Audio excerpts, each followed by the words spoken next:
Welcome to Haunt Weekly.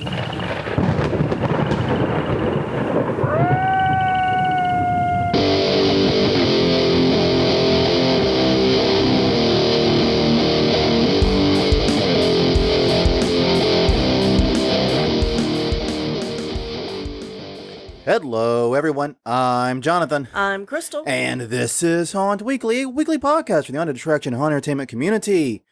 Whether you're an actor, owner, or just plain aficionado, we aim to be a podcast for you. And we come to you once again, whether you're joining us in the live chat, catching us on the recorded version, or something in between. I don't know what would be in between those. Thank you very much for joining us for another action-packed week. And thank you all also for putting up with us last week. Yeah. As we were a sad sack last week, but we've rebounded. And we've got a topic we're very excited about today. 5 lessons for haunts from 2020. This is, I think, a potentially very lesson-filled year. Yeah. Yeah, I could see that. And so we'll talk more about how we picked these and where they came from in just a little bit. But first thing is first, if you have not done so, please take a moment. Check out our website at hauntweekly.com. You can also find us at Facebook at Haunt Weekly. We're at Haunt Weekly on Twitter. YouTube.com/wait for it. Haunt Weekly is our YouTube channel. You can find all the previous episodes there, some lists to help with organization. Everything is there for great, simple listening. If you like for the YouTube-y to the podcasty stuff, that's your place. But most of you, as we know from our analytics, the vast majority of you catch us on iTunes, Google Play, Stitcher, Spotify, wherever podcasts are distributed. You will find us there as well. But definitely also while you're at hauntweekly.com, check out the COVID-19 page, hauntweekly.com/COVID-19. There is a ton of links in there. And yes, a lot of it may not be super relevant now that haunt season is over because there's a lot of haunt safety stuff. But there's also a lot of really cool stuff you can do from the safety of your home. You want to tour the Paris Catacombs? You want to tour the Mutter Museum? Yeah, you can do those things virtually from links we provide. Get your haunt spirit on and maybe deal with some of that post-seasonal depression. Ooh, spoiler alert. Upcoming talks, right? Yes. But anyways, first things first, we have to deal with the question of the week, and we're going to announce last week's winner. Crystal, kindly take it away. Right. Last week's winner is one we've had before. Chris Gay, who did a drive-through trick-or-treating at his haunt with a ghost hunt later on. And he live-streamed the whole shebang, too. Yeah. Which was an idea we were going to do if we'd been able to do trick-or-treating. Thank you, Hurricane Zeta. Yeah. For screwing up what little plans we did have. Right. But regardless, we were going to do that, too. But Chris Gay knocked it out of the park. Awesome thing they were doing this year. Definitely awesome. So, Chris, we've already got your address. I think it's in our database, in our data files, whatever. We'll have the trained chimpanzees look through the hard files and get your address and get that out to you as soon as possible. All right. So that takes us to the question for the audience this week. How do you deal with after-season depression? This was actually suggested as a topic for us to talk about, but since we were such mopey mopes last week, we figured we'll just, go over what you guys do. Yeah. Ask you. Yeah, I mean, so is this typical? We answer the question first to get the ball rolling. Mm-hmm.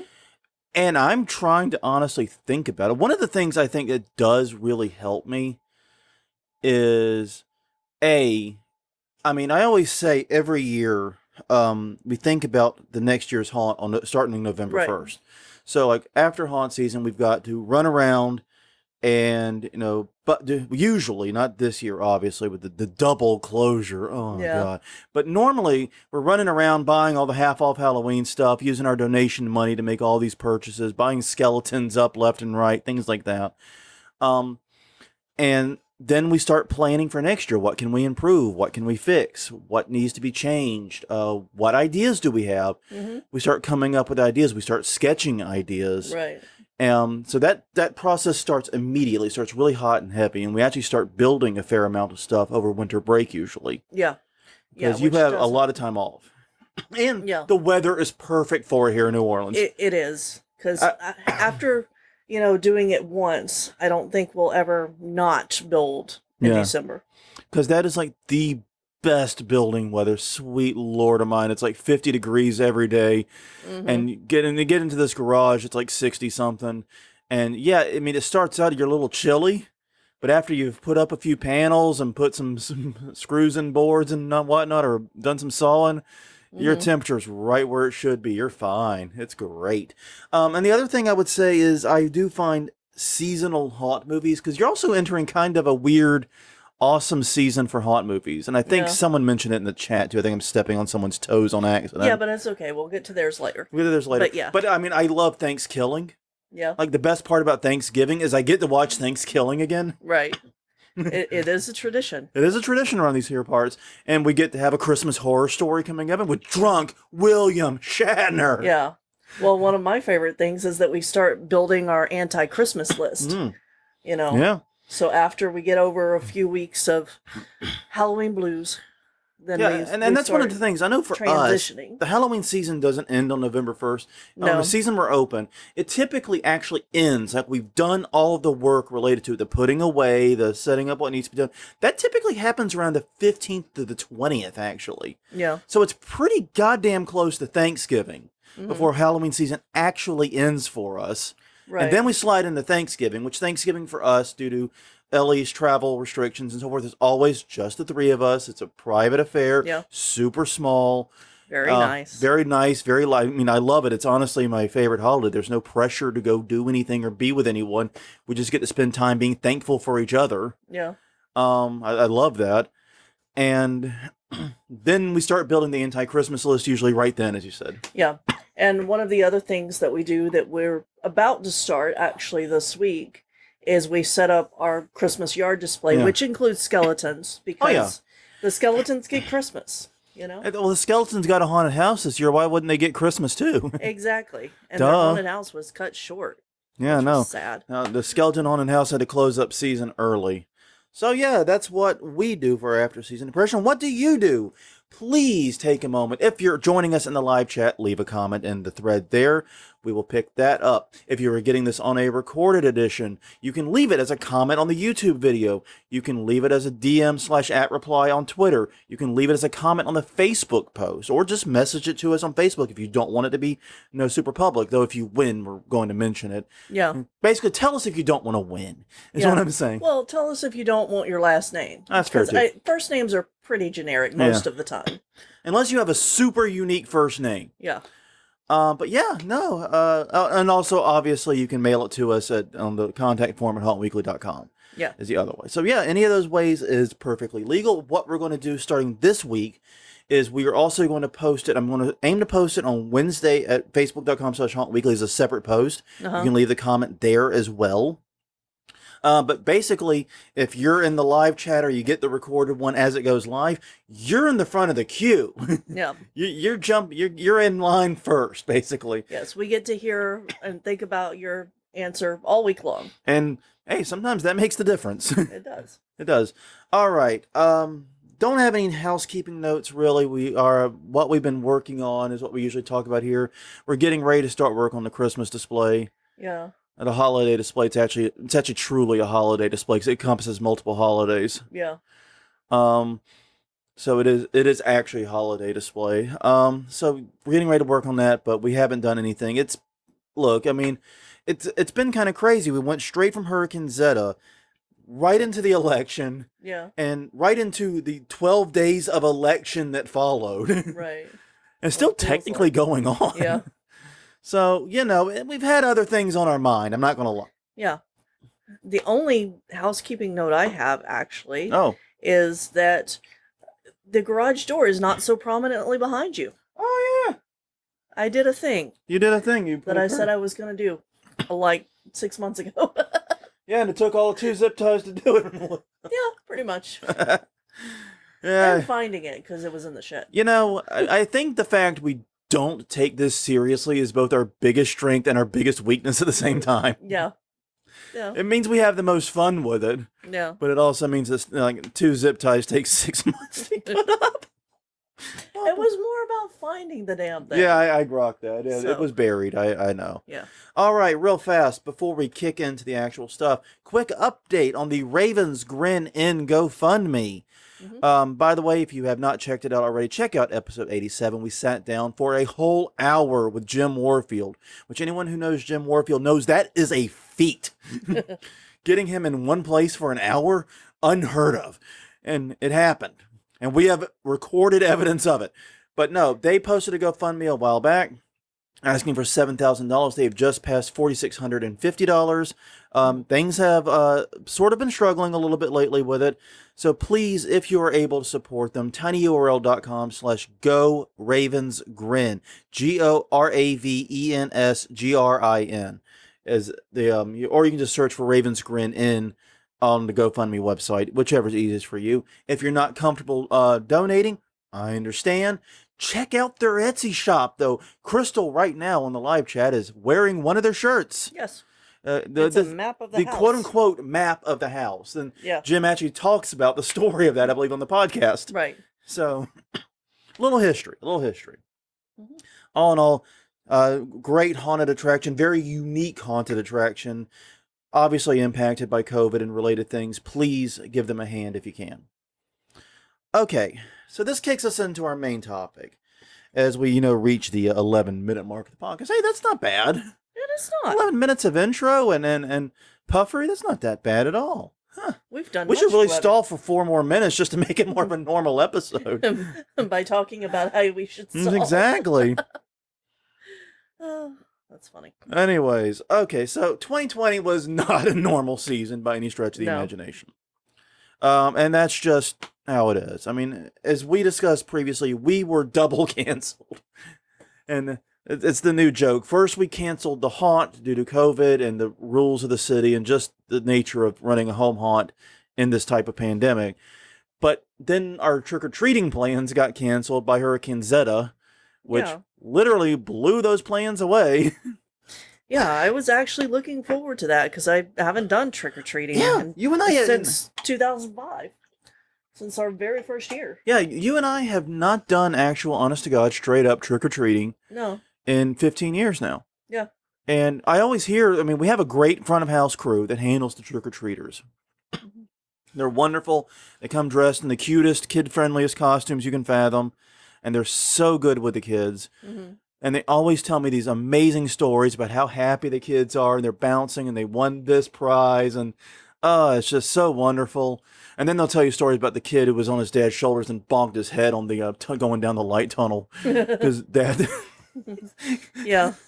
Stuff like that. You hear all these great stories, is what I'm saying. I was looking forward to it, and then it got blown away, literally. And apparently it wasn't just us. We actually, through sheer happenstance, Ellie met another home haunter in the area that usually does a smaller home haunt, but it usually gets a lot of trick-or-treaters like we do, several hundred. Yeah. They only got 3. Yeah. So even if we hadn't canceled, it probably wouldn't have made any lick of difference. No. And like we said last week on the show, that was the story all over. Pretty much. Even areas that are usually swamped with trick-or-treaters, like Algiers Point, were fairly dead by all accounts. Yeah. So, it is what it is. It's frustrating, but it Hurricane Zeta, man. What are you going to do? Mm-hmm. But anyways, since we were canceled, we don't really get to talk about the lessons we learned. Right. Because that's what we usually do in this episode is we talk about 5 things that went well and a few things that went wrong. What are we going to do different? Right. And we try to pull something out of it for us. Right. And we put in some for the industry as well from what we've seen by going to visit haunts. We didn't do any visits either. No. So we really have no personal insight. But what we can do is look through the various groups and forums and communities we're members of. Think back to the private conversations we've had with haunters and haunt owners. Mm-hmm. And also just read the damn news. Yeah.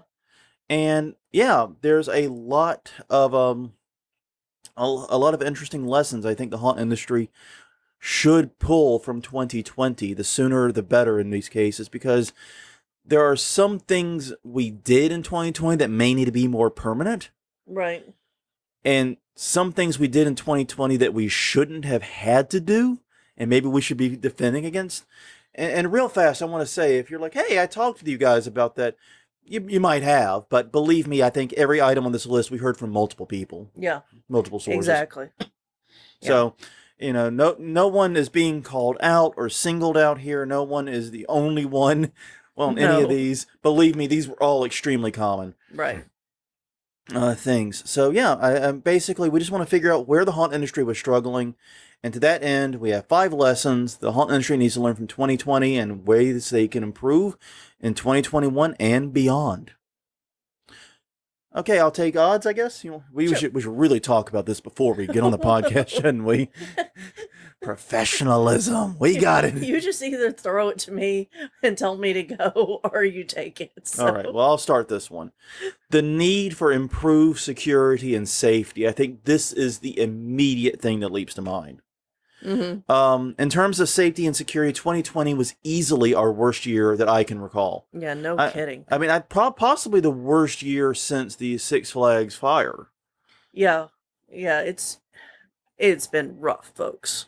Like, really rough. We had 6 shootings, multiple near shootings and violent incidents. Yeah. And nearly every haunt we spoke to, every haunt we saw in like our haunted attractions or in our haunted hangout was reporting a marked increase in having issues with customers. Yeah. Everybody was more angry and agitated this year. Yeah, and it was crazy because you're having haunts say things like, yeah, we maybe have to throw out like 1 or 2 groups a season, but now we're throwing out like 3 or 4 a night. Yeah.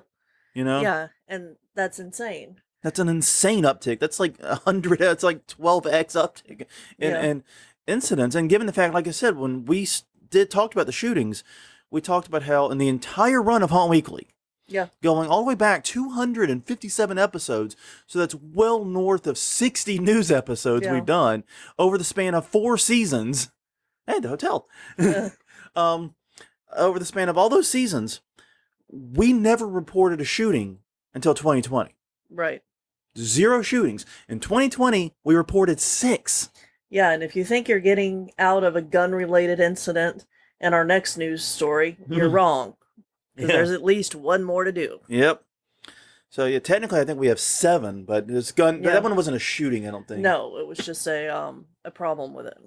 It was gun-related, but didn't involve an actual shooting. Exactly. So, another violent incident near shooting. Throw it on that pile, because that's a better pile. And yeah, okay, I get it. It was a very uniquely tense year. Okay, you had a very heated election. You had COVID-19 causing people to go absolutely bonkers through quarantine and lack of things to do. And yeah, you've got a lot of tension out there, and people go to haunts to blow it off, and sometimes things got out of hand. I get that. But here's the thing. We need to rethink safety and security of haunted attractions. And the go-to right now of just, hey, we'll just add a metal detector ain't going to cut it. No. And also, if you're going to do metal detectors and wanding and stuff, why, for the haunts that have shuttles, why not do it while people are getting onto the shuttle? Because that one incident from the last news episode where the guy pulled the gun on the kids in the shuttle, that would have been stopped there. Yeah. So yeah. But like you said, those aren't a fail safe. No, and we've got to rethink design almost entirely, and it's got to start inside the haunt for part of it, because one of the problem, and this is leaning less to shootings and more to just problem groups. I go through a lot of haunts, and I'm looking through it as a builder, designer, and a part-time actor eyes a lot, and I'm like, that actor has no retreat space. Yeah, exactly. That actor is just in the goddamn room, and if I start swinging my fist, she has nowhere to run to. They are just my prey. Yeah. And they have nowhere to get to. They cannot escape. I can corner them. I can, I can injure them. I can seriously hurt them. We need to make sure that actor retreats are a core part of the haunt. That way, if there is a problem group, that group, the actors can get out of harm's way until security or whoever is able to get them removed. Right, exactly. And that is really important, and something so many haunts, including a lot of really big name haunts, do not do. They do not give actors an easy way out of a scene. And I'm not even necessarily talking like getting into an actor. I'm talking like a retreat into a prop or behind a wall or into a stall or something. You know what I mean? Just a retreat out of harm's way. You do not actually see that in a lot of these haunts. They're just in the room, exposed, and oftentimes in a corner. That has to stop. And also, we have to focus on not so much security presence, but security access. Right. To that end, I think every haunter should take the tour that we did of Hell's Gate. Yeah. Yeah. That was inspirational.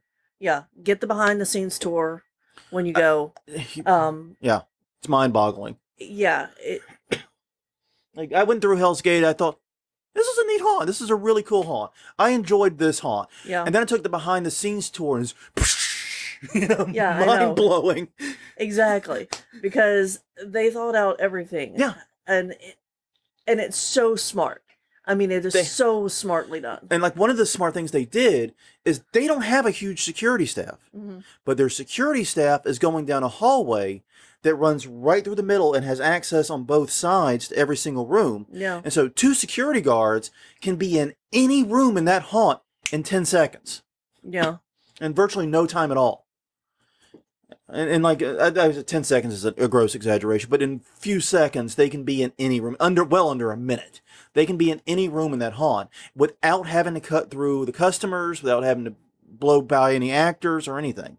They just can enter it, they can grab the problem makers and get them right the hell out without any fuss. Right.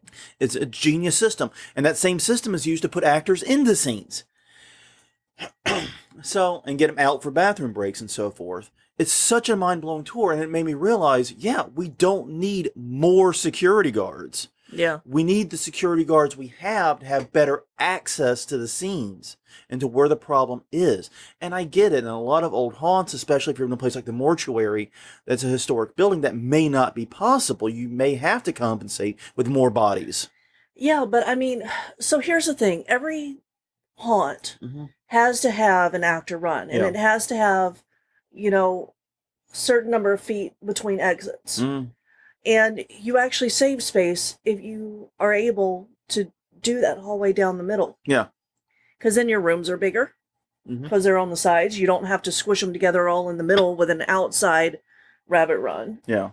You can have it down the middle. So I think it makes a lot of sense. It does. If you're going to do a fresh build of a haunt, like you're going to build from the ground up, that design is way better than the tradition of the rabbit run around the outside. Yeah. Yeah, because you have to be, 30 feet? I forget what it is these days. Yeah.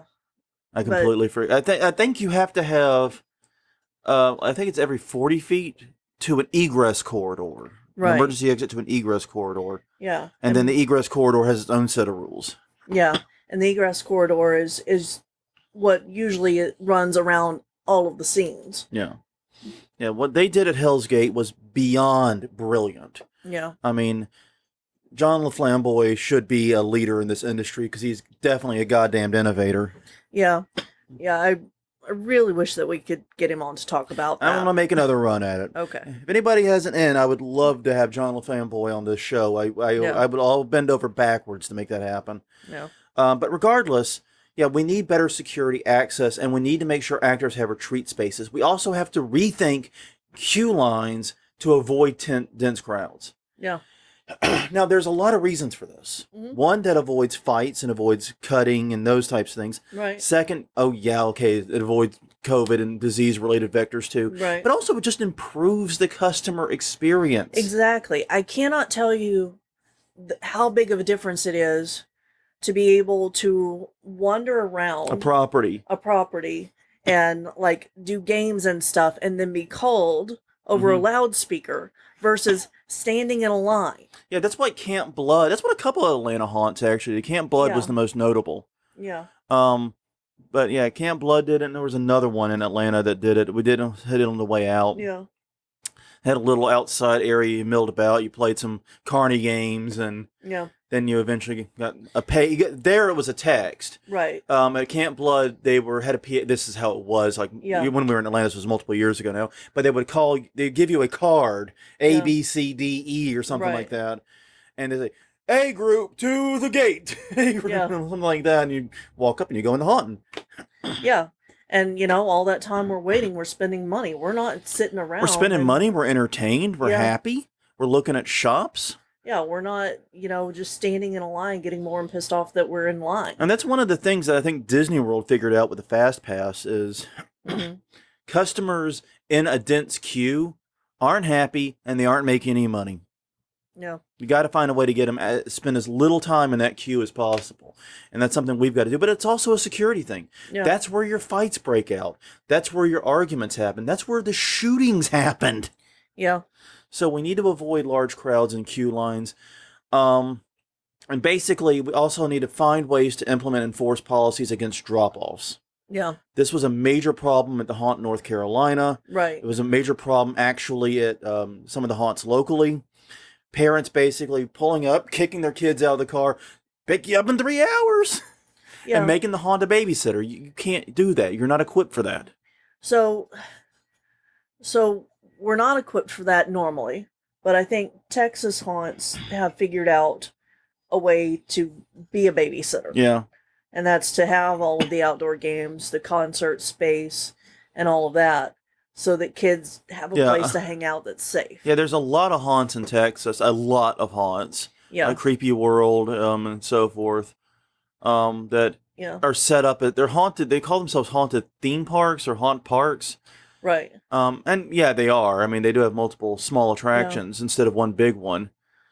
Well, and that one that we went to last at the end of the night with the free beer. Free beer. Yeah, don't drop the kids off at that one. Maybe that's not the one. Well, okay. So it wasn't free beer for the kids. Yeah, you had to show your ID to get your wristband. Yeah. But that was a neat idea because they had all of the carnival games, but then they also had, when you bought your ticket, it was an unlimited pass to go through the haunt. Mm-hmm. So if you wanted to go through it once and then go play some games and then go through it again, you could. Yeah. I mean, that was a possibility. Yeah, you literally could spend all evening in one place, especially if you're drinking the beer. Yeah, and they had food too. So yeah, they had food. They had lots of carnival games and tons of interesting carnival games. Yeah. I think they had something like 15 of them. I think it also had the most actors walking about. Yeah. They had a lot of, I can't call them queue actors, right, but roaming exactly. actors. But what do you call those? We need a name. Roaming actors. Front of house actors. Front of house actors. Yeah. So yeah, they were really cool. So yeah, if you have a haunt that's not set up for drop-offs like that, then you need to have a policy and find a way to enforce a policy against that. Yeah. Because that's a safety issue. Unattended, unmonitored minors are a problem. Yeah. It is. It's not because kids are dumb, but kids are dumb. Very well put. Yeah. All right. All right. So number 2, Crystal, kick us off. All right. The need for better financial stability. Oh, Lord of mercy. There were so many times that we heard we had to open because if we didn't, we'd have to close forever. That's not a good business model. No. Yeah, and yeah, okay. I get it. Okay, there's not a lot of businesses that can survive being closed for a full year. Right. But those are 52 weeks a year business. Yeah. We are usually 4 to 8 weeks a year. Yeah. And usually only weekends on most of those days. And so if you're that razor thin, that being closed a season, even if you don't pay your actors that because they're not working, you're not carrying your insurance, all that stuff, you can't reopen. That realistically means one bad season could kill you. Right. Which means one bad week or one bad weekend could kill you. Right. And I haven't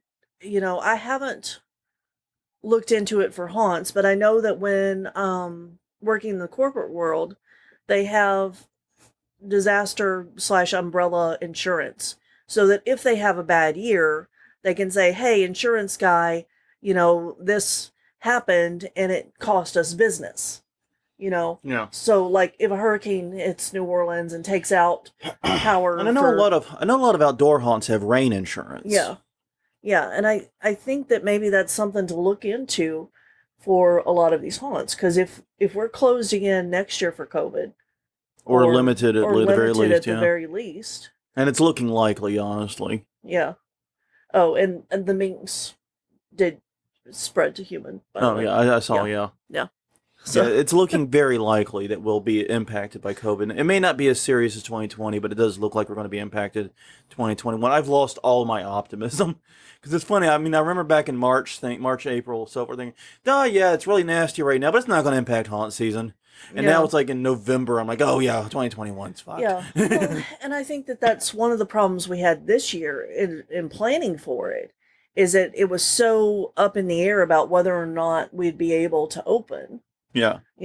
That people didn't plan for, well, what if we're not, or what if we have to do limited? And I know a lot of haunts, I know from experience in having to cancel haunts, I have way more experience in that than I should. Yeah. That we, as a home haunt, have to pull the trigger in mid-September if we're going to. Because that's before we buy the flyers, before we do the promotion, before we get the word. We can't just the Tuesday before we open say, oh, never mind, we're canceled. No. Because we're still going to get huge crowds. We're still going to get people showing up. Yeah. It's a mess.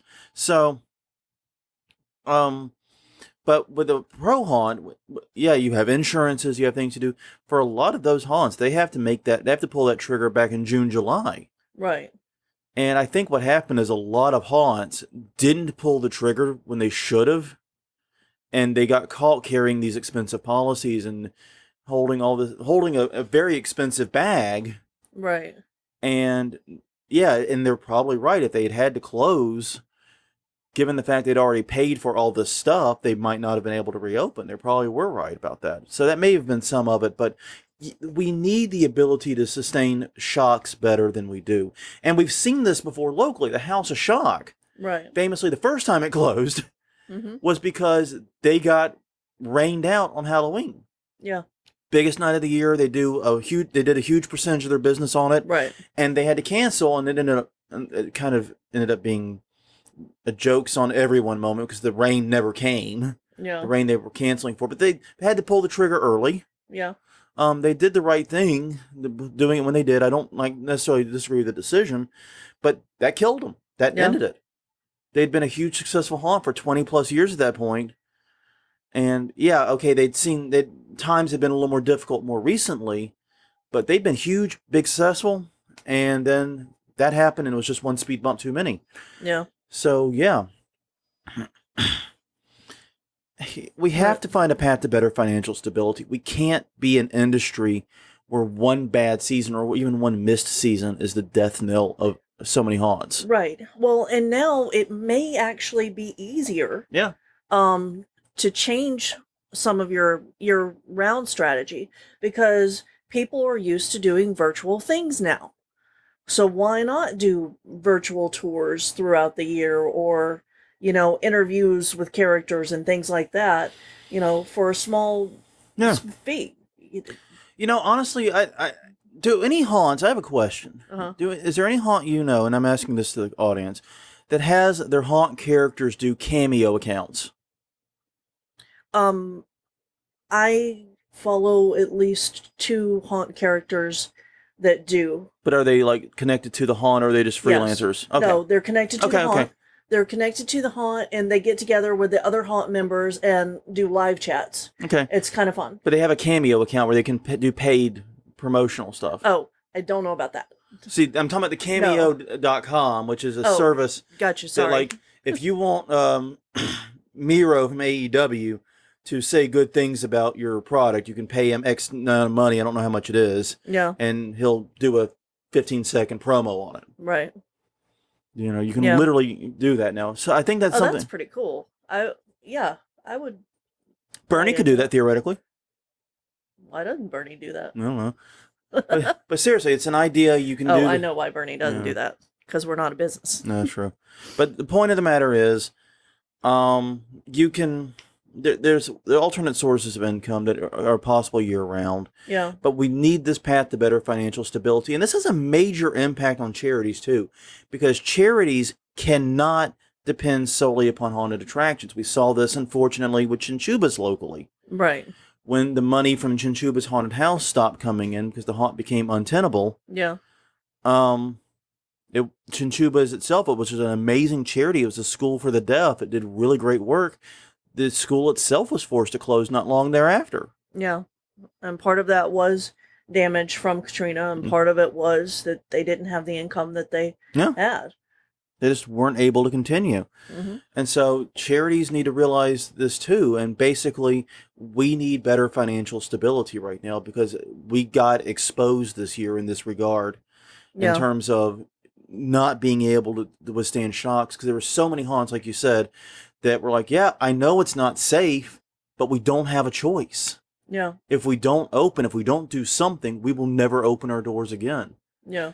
And so basically, they're saying, it's either we put ourselves and our customers in physical risk, or we don't have a business. Yeah, and that doesn't seem like a good choice. That's a devil's choice. Yeah. Yeah, that doesn't seem like something that should be happening. And going back to the virtual things, there have been a lot of virtual escape rooms come up now.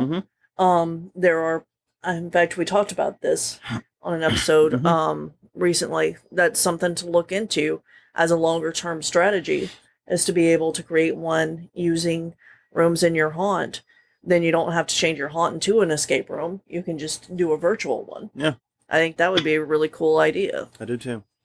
All right, number 3.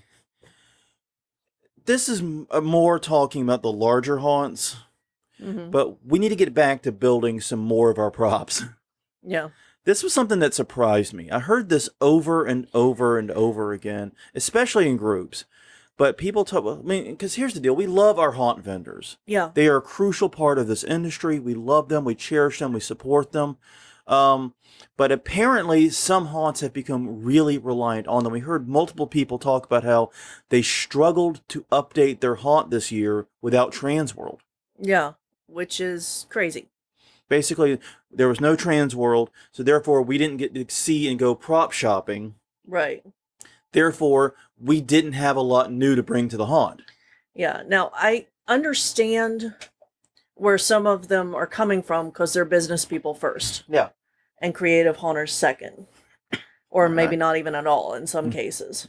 I get it. So, some are not going to have that ability to say, okay, well, we can't go to Transworld. We can't see what's popular. What can we do? What can we make? They just don't have that skill set. Or how can we repurpose what we already have, even? Right, exactly. In a creative and new way. Yeah. Yeah, and I was actually kind of surprised about this. Because, on one hand, a lot of haunts, like I know New Orleans Nightmare, Sandy talked about this when we met him. Yeah. They're like, yeah, we actually had fun with it. For us, it was getting back to the old days. It was, right. We were getting back, and I'm like, that's the way it should be. That's what. Yeah. But a lot of haunts had kind of the opposite thing, where it's like, what are we going to do for an update? We're screwed, Yeah, exactly. They just kind of, And the other thing is that the vendors are still out there. Yeah. They were still out there. They were begging you to buy from them. They were never more than a Google away. No, okay, I get it.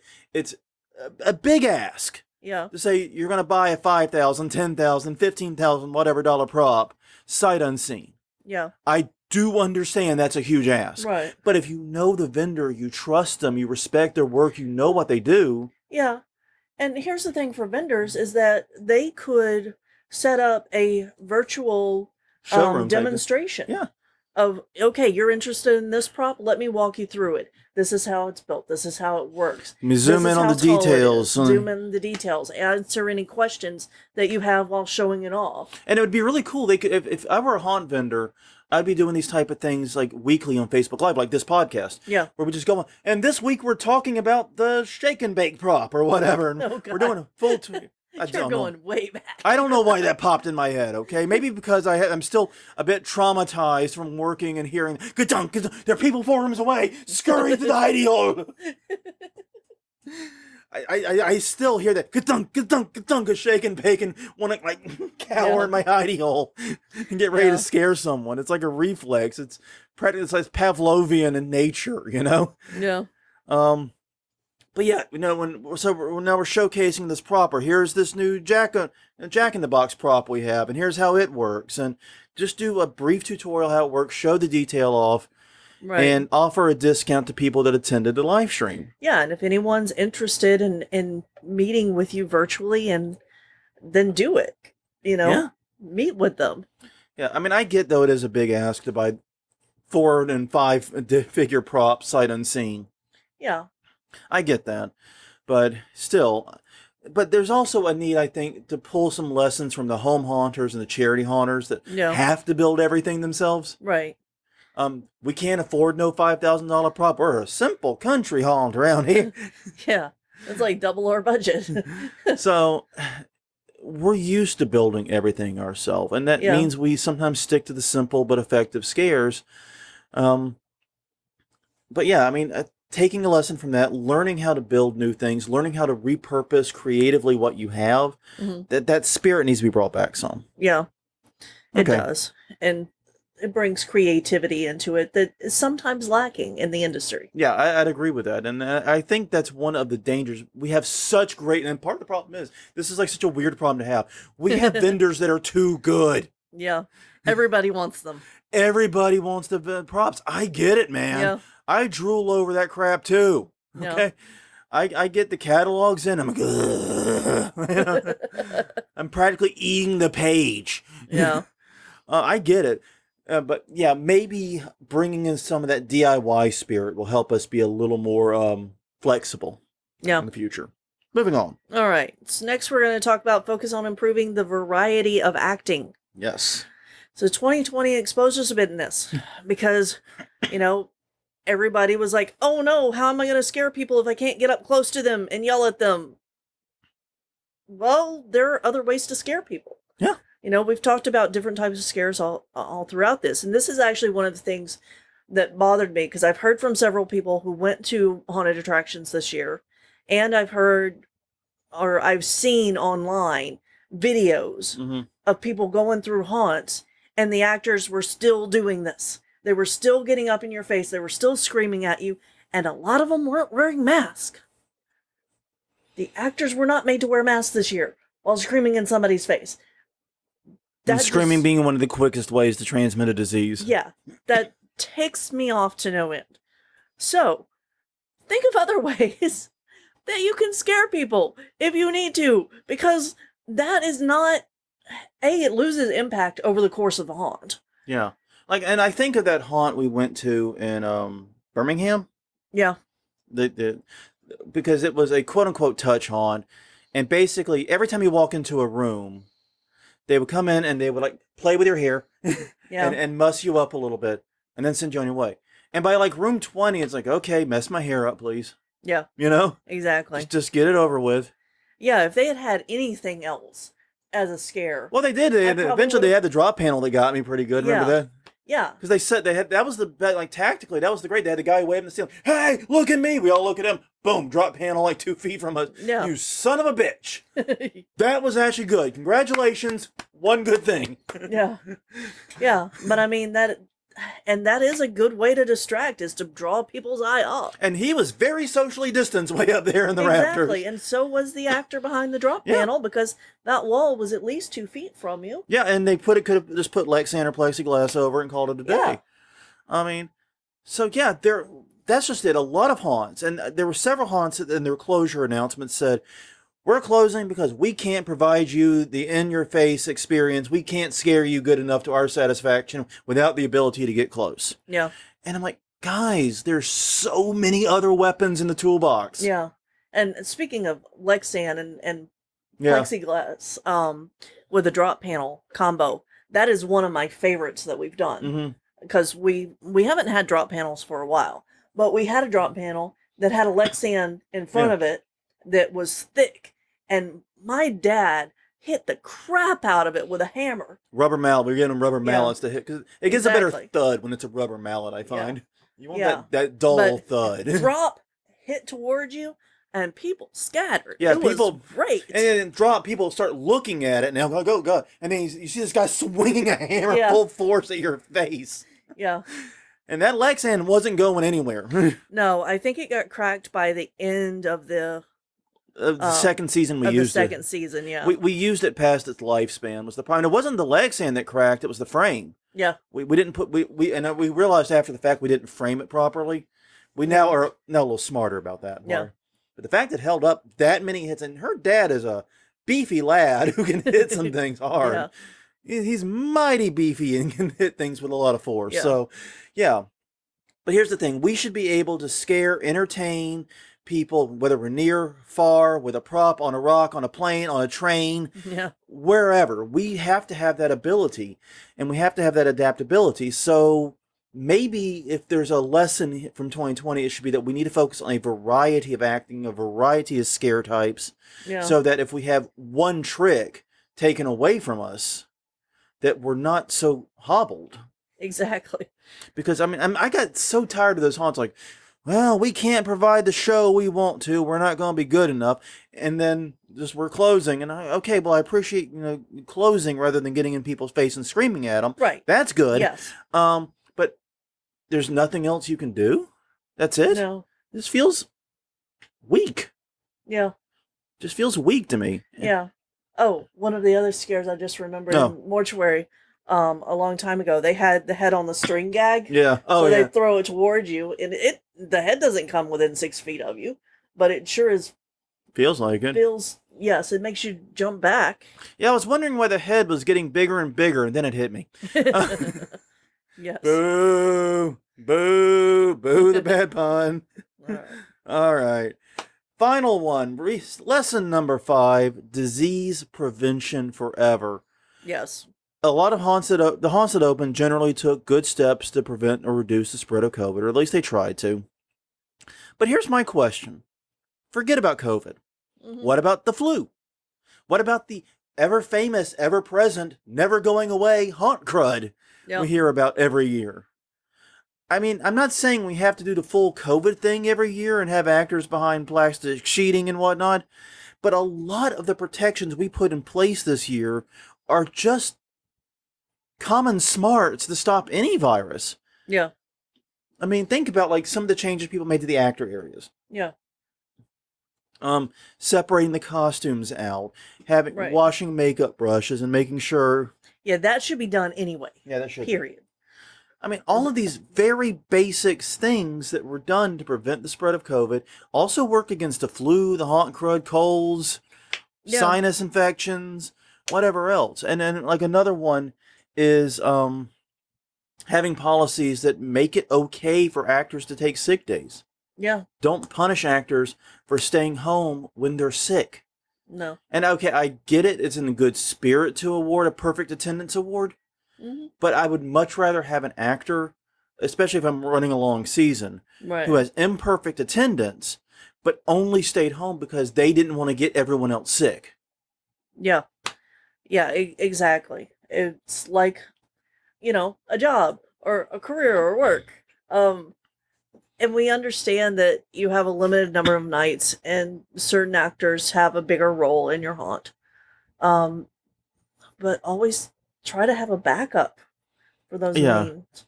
We need to be able to let actors take time off when they get sick to avoid getting the rest of the haunt crew sick and it becoming a debilitating condition.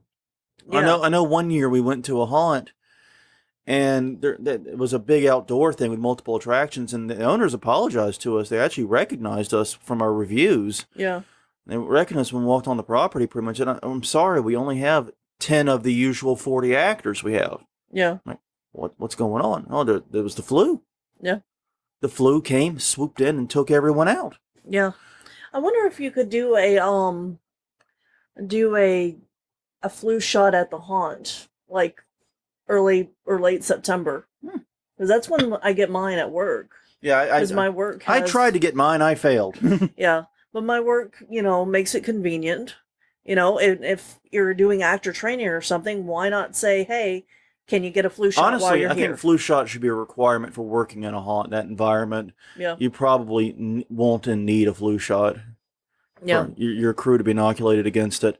I mean, And you also have to think, in the similar vein, you also have to think about the queue line and the queue line actors and how they are constantly being exposed. Everyone's going to be exposed by the people going through the haunt. I get that. But the queue line is especially dangerous, especially if there's an indoor element of it. Right. Because there's a dense pack of humanity. They're not moving. You're in the same airspace with them for an extended period of time. Yeah. And if you're a queue line actor, that's potentially a great way to get sick, not just with COVID, but anything. Exactly. So the precautions we're taking to break apart the queue line and avoid those large crowds maybe needs to be more permanent. Mm-hmm. So that way we can avoid, giving those illnesses. I mean, one of the hopes people have is that the precautions we're taking against COVID will also make this a very mild flu season. Right. And that makes a lot of sense because the protections work against any type of virus. I mean, and look, I'm the first to admit COVID changed the way I think about fighting viruses. I was always, someone's like, I train my immune system with alcohol. I kill the germs when I was one of those guys. I still technically am, but but no. The point is, it's like, I never really washed my hands outside of moments in my life where I absolutely had to for one reason or another. Like, I came in contact with fecal matter, or I was chopping jalapenos or something. I never really regularly washed my hands. No. I would do the whole, okay, wash, oh, we're done. Yeah. Type thing. Yeah. We're done. Yeah. Type thing. And now it's like, no, every time I'm in there, it's, a good long scrubbing. Yeah. Yeah, and I find myself using the spray. Yeah, the hand sanitizer spray. Hand sanitizer often too, in between hand washings. Yeah. And putting those little bottles of hand sanitizer in actor areas could be a lifesaver. Yeah. I mean, it really could. So it really, really could. So we need to think about how some of them, maybe not going all whole hog on it. Right. We'll be back to our older ways of scaring and all that soon enough, I'm sure. Mm-hmm. But a lot of the improvements we made to fight COVID should stick around forever just because they fight other diseases. Yeah. And the haunt crud is so legendary. It's time we did what we could to stop it. Well, that's our 5 lessons for haunts in 2020. I thought that was, like I said, I was really happy with this one because I think these are actually good, valuable lessons. And 2020 is an unusual, and I know it's cliche, but unprecedented season. But the point is, there's been some valuable lessons here that I think haunts can use moving forward and should use moving forward, even in more normal years. Yeah.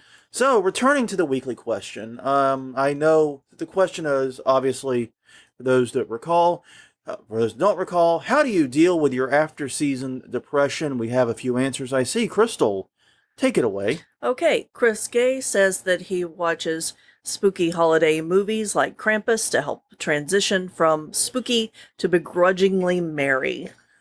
I'll say this. I'm not a Christmas person at all. Yeah. I'm not a Christmas. In fact, she mentioned we work on an anti-Christmas list. Yeah. I get roughly 5 minutes of Christmas cheer every year. Or maybe a day's worth at the most of true, genuine Christmas cheer. And you know what? Because Christmas comes earlier and earlier and earlier, it usually happens in November. But usually my Christmas cheer is done with before Thanksgiving. Yeah. Maybe time to push Christmas back a little bit so I could actually at least have the Christmas cheer in December. Yeah. Yeah. Be nice if it were in the right month. Well, anyway. Yeah, that's not going to happen. I'm sorry. Sorry about that. That was an aside, but go ahead. Yeah. Well, and Christmas tries to kill me. So yeah, we know you're. That's my history with it. Allergies and mortal wounds to your knee. We know. Yeah. Halloween Haunts 365. I don't deal. I just start thinking about next season, what I'm going to do with the site for the off season, and look forward to September every day. One of the things we talked about is getting started right away. Yep. Pete Blackwell, focus on Thanksgiving and Christmas. And I think he might have added more to that. If you can go through the notes while I continue. Okay. Greg Reinhardt, start doing outside Christmas setup and start planning for props and stuff for his son's school play. Tate Haynes, I listen to your podcast and many others to get me through. It's cool to listen to how much fun everybody had. For me, it was more traditional Halloween, no trunk or treat this year, and streets were filled with happy kids getting candy. It's been a while since I've had this much fun on Halloween. I dragged a trailer with my lawn tractor with my kids in the trailer. It was a blast. Does sound like a lot of fun, and I don't think Pete did add to it.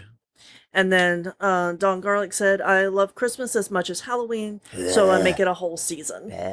Yeah, but we knew that about her. Yeah, we did. You and Ellie both are like these sick, demented Christmas people. I don't understand it. Yeah. But regardless, those are some good answers. And if you are listening to this recorded, please do take a moment.